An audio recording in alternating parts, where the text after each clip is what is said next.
Buenas tardes, ¿cómo están? Buenas. Acá cumpliendo con lo prometido, los profes al firme, preparándoles un pequeño teórico muy breve como para poder continuar el trabajo que habían empezado ya, ¿no? Entonces, habíamos estado viendo el formato del guión literario, ustedes habían estado agregando información en el programa, en el Celtext, hicimos algunas correcciones en grupos la clase pasada. ¿Se acuerdan que habíamos hablado que el guión literario era como el documento madre de todo lo que aparece en una producción, en una preproducción primero, y que después se extiende su uso hasta la postproducción, porque también se edita basados en ese guión. Entonces, lo que les queríamos mostrar hoy es el pasaje que vamos a hacer, de acá el equipo les vamos a contar, el pasaje que vamos a hacer desde la forma del guión literario a este segundo documento en importancia que es el guión técnico.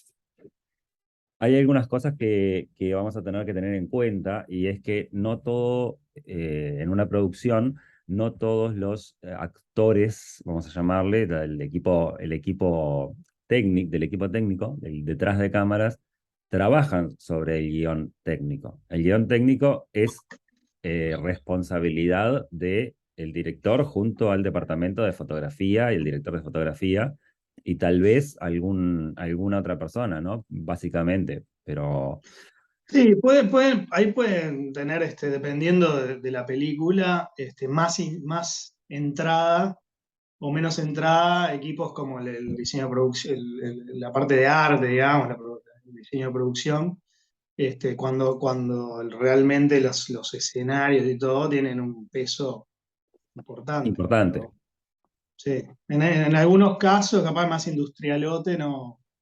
De repente no tiene tanto peso o no tanta incidencia y ya le llega más digerido. seguro. Bueno, bien, ustedes también habían visto la parte del desglose del guión que lo comentábamos y que era que cada departamento, cada rol dentro del equipo, que serían a su vez departamentos en una producción concreta, que va a ser justamente la del cortometraje, tenía que ir viendo, bueno, qué partes de ese guión le correspondían a cada uno, ¿no? El tema de manejo de actores, casting, lo que es las locaciones, lo que es el sonido, bueno, todo eso formaba parte de ese desglose que ustedes iban a empezar a hacer ahora, posterior a la corrección del literario. Y de ahí vamos a pasar del literario entonces al guión técnico. Voy a compartir acá una pantalla. Vamos a poner ahí. Los participantes. Listo. Bien. Entonces, en esta pantalla tenemos el formato del guión técnico original de esta película, El cuarto de Leo, que creo que habíamos estado Sí, previsualizando alguna guión cosa. literario. Guión ¿Eh? literario. Sí, ¿Qué tenemos dijiste ahí técnico ahí? literario. Ah, no, no, perdón, perdón. Mala mía. Literario, me quedé enroscado pensando si habíamos mostrado algo, pero como tuvimos solamente dos clases, me parece que no. Mostramos, pero muy poquito. Me acuerdo en el segundo turno que alguien quería ir leyendo lo poquito que mostrabas, pero Ujú. mostraste algo del literario en Celtex. Era penitas. Ahí está, bien. Está. No hemos visto el producto terminado aún, ¿no? Bueno, pero en definitiva lo que vamos a hacer ahora es mostrarles, a partir de este guión literario, mostrarles lo que sería el guión técnico, que es otro tipo de desglose diferente. Acá seguimos con el guión literario en su formato habitual, ¿sí? Y vamos a pasar a lo que es el guión técnico. Perdón, se me fue un poquito. Ahí está. Esto les queremos decir que es una forma de guión técnico. Puede haberlos con más columnas, con menos columnas, eso es como a ustedes les guste y quieran formatearlo, pero hay cosas que no pueden faltar, ¿no? En un guión técnico, que son estos ítems que están acá. El número, el plano, la acción, el diálogo y el sonido.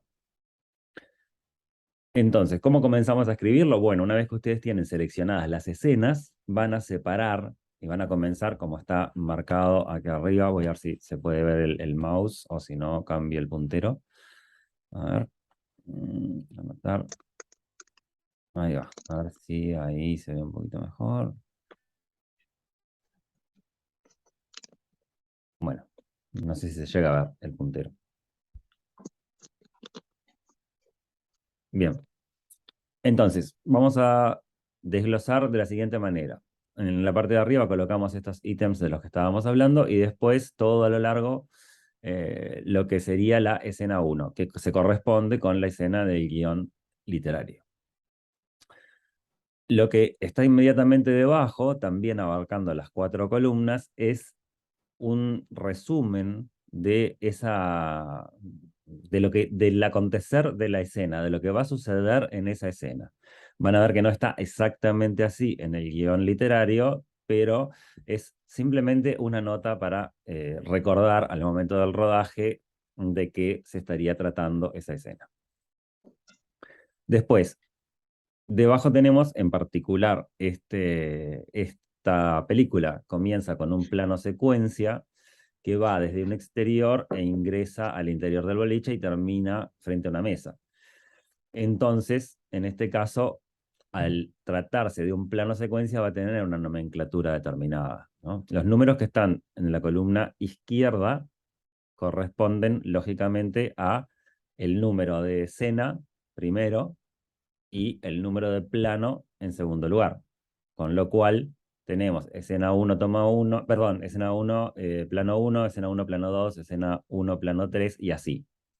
No figuran acá las tomas, porque las tomas en realidad puede salir el plano en una toma o pueden precisar repetirlo 5 veces. Bueno, eso no figura acá, simplemente es una anotación que se hace durante el rodaje. Por otro lado, tenemos la descripción del plano, la segunda columna, que nos va a indicar, en este caso, en el primero de todos, tenemos un plano secuencia que va desde el 1.1 A al 1.1 B, es decir, un desplazamiento de la cámara, que ustedes se acordarán cuáles son esos desplazamientos de PAC 1, ¿no? Y la descripción de la acción, ¿no? Gente parada y sentada en un boliche, un par de mozos se cruzan ante la cámara, Álvaro, Andrea y Leo conversan, Paula bebe. No, bueno, capaz que acá señalar que el director, por supuesto, es el que se está imaginando la película a partir del guión. Justo en este caso, el guionista y el director es la misma persona. Coincide. Y tiene, y debe, capaz que agarra también otros roles. No sé cómo fue. Pero es interesante acá marcar con con el mayor detalle, hacer una buena descripción de cómo es ese plano. Justo aparte, algunos en algún momento preguntaron qué pasa con los planos secuencia, cómo se marcan. En este caso, yo, por ejemplo, si lo tuviera que hacer una corrección, le pondría plano secuencia y marcaría el valor de plano inicial, porque dice desde exterior, puerta a boliche. Claro, Entonces yo pondría o plano general, fachada, general. boliche, o le haría la mayor, le daría el mayor detalle Ujú, posible. Después pondría traveling in hasta llegar a plano medio, que está marcado, PM, Leo, ujú. sentado en la mesa. Darle bastante descripción para si otros equipos acceden a ver esto, también tengan una idea cabal de cómo se tiene que armar todo. Bueno, lo Claro. que está diciendo Federico justamente está indicado ahí el 1.1a, ¿no? Y abajo está el 1.1b, pero todo esto que explica Federico no aparece explicado después en lo que está escrito, entonces no alcanzaría, o sea, es necesario para poder trascender esa situación de que se desliza de uno hacia el otro, justamente. Ahí estamos Cuanto más marcando. detallado, menos tenemos que explicar después. Eso es Eso mismo, lo Claro. tal cual, interesante del detalle, tal ¿no? cual.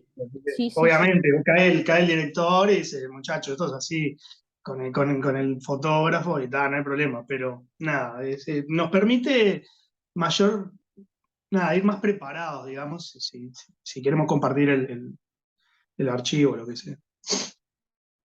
Bueno, bien, y eso es otra de las cosas que les queremos agregar, ¿no? Que se acuerdan que es un guión, es un documento grande que en este caso seguramente lo tenga el equipo de iluminación, lo tengan los cámaras, lo tenga tal vez alguna otra persona del equipo técnico. Entonces, lo que decían recién Fede y Virginia, necesita estar lo más detallado posible porque nunca estamos en presencia del director o en presencia del cámara como para decir, bueno, ¿qué hago? ¿Lo estoy haciendo bien? ¿Lo estoy haciendo mal? ¿No? Sino que cada cosa, por ejemplo, el rol del claquetista estaría también marcado en esto, ¿no? Donde tiene que anotar en la claqueta el número de escena, el número de plano y etcétera. Bien, entonces, en este caso, después que vimos la acción, ven que no se describe hacia abajo, no se vuelve a copiar la acción. Acá lo que aparece es una cuestión, como decía Fede recién, el director y el guionista coinciden en esto, ¿no? O sea, es la misma persona. Entonces, él se imaginó que acá, digamos, después de este primer plano, iba a aparecer un título, que es el cuarto de Leo, y mientras tanto se iba a escuchar la voz en off de uno de los personajes y vemos el tema del sonido. Vuelvo un poquito para atrás y vamos a ver el diálogo que está acá, y el diálogo se marca desde que inicia hasta que termina y hasta donde termina el plano. Es decir, si después hay otro plano, un plano punto 2, punto 3 o lo que fuera, ahí solamente se coloca el fragmento de diálogo que tendría que tomar el plano. ¿Ah? No se deja en blanco ni se agrega mucho más que eso. Como verán las descripciones de acá abajo, dice cubrir todo el diálogo. Bueno, de eso se trata, ¿no? Que se va a rodar a su vez, en esta cuestión de plano contra plano, se va a rodar un plano medio por dos, es decir, que hay dos personas en ese plano, que son Leo y Andrea, y están mirando a derecha de cuadro. Eso es importante, no es a la derecha del actor o la actriz, sino que es a la derecha del cuadro. Imagínense lo que toma la cámara. Bueno, miro hacia la izquierda o hacia la derecha, estando en el cuadro. Y después abajo tenemos también un plano medio por dos de Álvaro y Paula, mirando a izquierda. De esa manera logramos que exista un eje de miradas que se construye en ese ir y venir del plano contra plano, que es importante para que se dé nota de que efectivamente están dialogando entre ellos y no es que unos estén en una mesa y otros en otra. Y después tenemos un plano máster, el 1.4, que dice por 4, es decir, va a tomar a los 4 actores frente a la mesa, ¿no? También en este caso sería necesario un plano máster para poder ubicar, si bien lo hemos visto en el plano secuencia del inicio, ubicar a los personajes y hacer otras tomas también de audio con el plano máster. En cuanto al audio o al sonido que estamos viendo desde el lado derecho, en este caso se hacen indicaciones, bueno, ambiente de boliche, música en el boliche, a definir, porque también puede ser que la música sea original y sea creada para esa producción, o se pidan los derechos de alguna banda sonora, de alguna cosa, y eso tiene que figurar ahí luego. Bien. Posterior a eso, tenemos en el segundo, digamos, en el inserto donde está el corte y el título, sigue ambiente de boliche, música en el boliche a definir y para abajo idem, ¿no?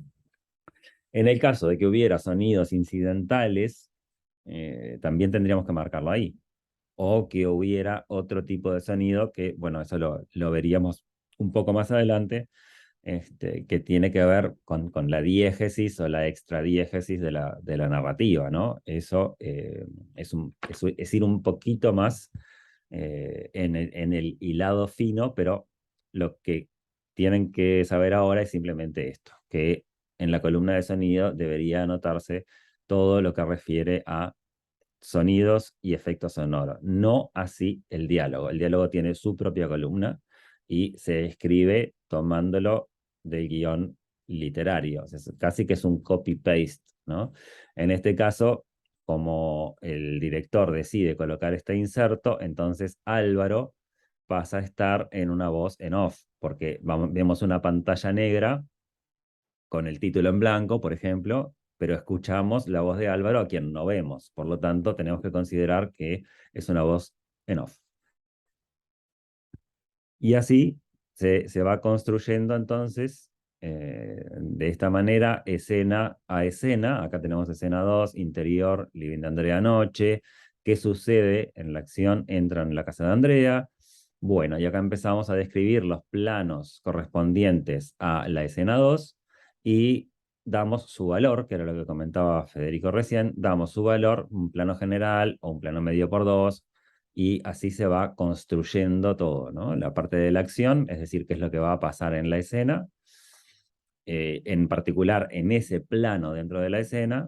Acá vemos que en el 2.2 en realidad sucede otra cosa dentro de ese plano. Entonces, los diálogos también se corresponden, como vimos en la primera parte, a lo que va a tomar la cámara en ese plano. Y acá, por ejemplo, hay un detalle de lo que es un sonido incidental, ¿no? Que se escucha la cerradura de la puerta que se destranca con torpeza. Y así seguimos para adelante. No sé, Fede, Virgi, si querían agregar alguna cosa No, más. está bien. Simplemente Sí, mencionar que justo en estos ejemplos estamos hablando de escenas que son con pocos planos. De hecho, la primera escena casi que es un solo plano. ¿Cuántos son? Son Son tres, 4. cuatro planos. Sí, Cuatro planos. Hay escenas que son, no sé, 100 planos. claro. Eso es un poco, un poco a imaginación y a cómo yo quiero ir construyendo esa escena y cómo yo le quiero, bueno, aportar acción, dinamismo, o al revés, quiero mantenerla como muy estática, o le quiero, bueno, ahí está la voz o la mirada del director, que es quien se va imaginando la película, cómo debería ser contada, cómo quiere contarla. sí, En general las escenas de acción se intentan contar con más planos, porque eso le da como una vertiginosidad mayor, Ujú. y, y otro tipo de escenas, yo que sé, una conversación puede estar contada en un solo plano. Estamos hablando en términos generales. Claro, Después hay, claro. obviamente, hay películas que ocurre exactamente lo opuesto. Este, Sí. pero como consejo, sí, capaz que está bueno que ustedes piensen en construcciones con cantidades de plano media, digamos, sin irnos a un montón de planos, porque después es complicado de producir, pero tampoco hacer grandes planos donde la actuación sea central para poder contar la historia, porque bueno, ahí estamos apostando siempre A la a la, interpretación. al talento de los claro, actores, al tiempo que tengan para trabajar y construir esos personajes y esas escenas. Es más complicado. sí. Y como ejercicio creo que les va a rendir poder construir después en el montaje con varios planos, poder construir una escena. Y Ujú. sobre eso que está planteando Federico, podés ir a la anterior donde se destranca la puerta, que quiere hacer un comentario del sonido. Sobre todo esto que plantea Federico a nivel de planos, vieron que justamente en sonido dice se escucha la cerradura de la puerta, ya lo saben por el literario, ¿no? O sea que acá hay un sonido que estamos escuchando que se destranca con torpeza, ¿no?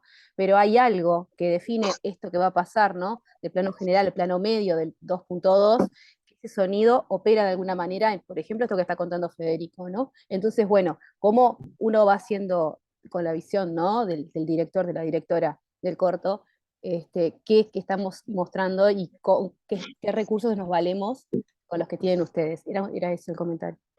Ujú. Sí, y una cosa como interesante es que capaz que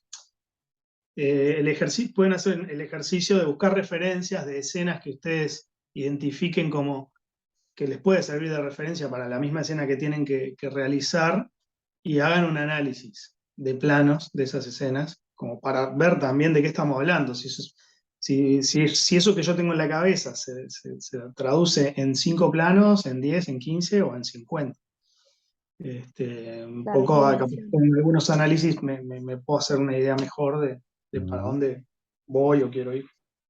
Sí, una de las cosas importantes, después igual vamos a ver todo el tema de, más detalladamente, el tema de la cobertura o el coverage, ¿no? Que es en definitiva tener la mayor cantidad de planos que pueda obtener en ese momento. Incluso hasta puede haber planos robados, que se llaman, ¿no? Que surgen en la locación. De repente el director dice, ah, pero esta lámpara está buenísima, también tomala porque podemos hacer un B-roll, o bueno, así.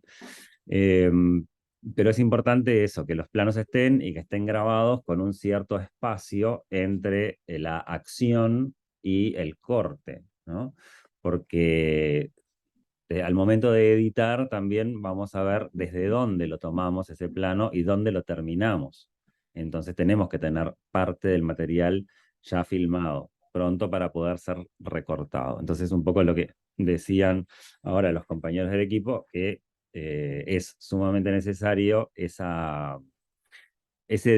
detalle, digamos, de hacer rendir lo más posible las tomas, ¿no? Y de los planos, porque lo que no nos puede pasar es que después nos demos cuenta que nos quedamos cortos de planos. Eso significa montar de nuevo una estructura, ir a una locación, volver a contratar actores, etcétera, etcétera, lo cual significa muchísima pérdida de tiempo y de dinero. Sí, esto que está diciendo Fabricio de los planos en relación a las tomas, porque seguramente va a haber más de una toma por cada plano, es muy importante que se prevea. El problema sería que nos falte, como dice Fabricio. O sea, Sí, porque después, sí, dale, no, dale, no, dale. no, y que buenísima que trajiste vos, Fabricio, la noción de coverage, que no lo vimos Sí, todavía. Ujú. claro. A ver, los directores súper experimentados, que trabajan con actores súper experimentados, con mega presupuestos y todo, de repente no trabajan con el coverage, pero cuando no somos un director con 100 o 200 películas arriba, eh, por dar un ejemplo, en esto del coverage, el ejemplo más choto que se me ocurre es en una conversación que se trabaja en plano y contraplano, y por las dudas, o para tener justamente material, se, se puede trabajar otro punto de vista que en general puede atrapar a las dos personas en un plano general, un máster, Mm. como para tener 3 puntos de vista, y si hubiera errores en la actuación o lo que sea, nosotros tenemos ahí material para cubrir, y poder en el montaje salvar la escena. Exacto. Es como Bueno, el ejemplo más fácil, Eva. como para entender ese concepto. Bueno, sería hasta por ahí, porque ya estamos en los 40 minutos y queríamos dejarlo redondeadito ahí. Les vamos a dejar también en el EVA este fragmento del PDF que vieron, así que bueno, les pedimos que para la clase que viene lo tengan visto y lo más digerido posible y hayan avanzado en la construcción de ese guión. Perfecto. Nos Quedamos vemos la ahí. próxima. Que pasen muy bien. Hasta luego. Chao.